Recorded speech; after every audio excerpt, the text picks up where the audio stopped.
Après que les services de renseignement marocains aient réussi à encercler les plans terroristes en Amérique, les services de sécurité du royaume sont revenus cette fois pour attirer l'attention de l'Europe, après que la Direction générale de la surveillance des territoires nationaux ait réussi à neutraliser les risques d'un projet terroriste qui viserait une église à l'intérieur de la France. Sol.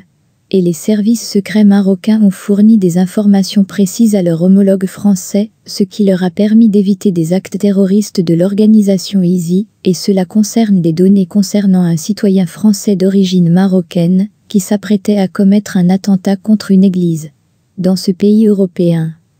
Les informations fournies par la DGSD au profit des services de sécurité français compétents comprenaient principalement des données de diagnostic sur l'identité du principal suspect.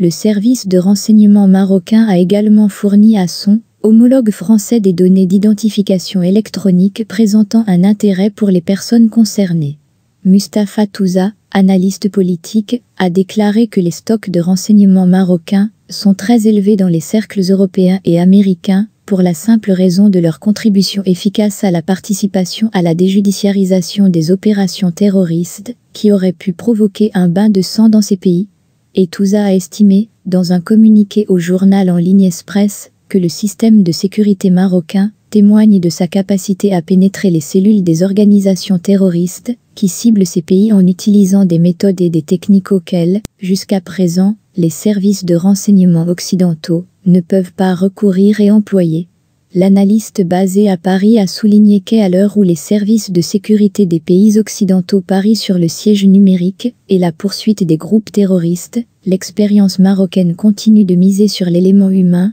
qu'elle considère comme une source précieuse d'informations qui permet de contrecarrer les opérations terroristes.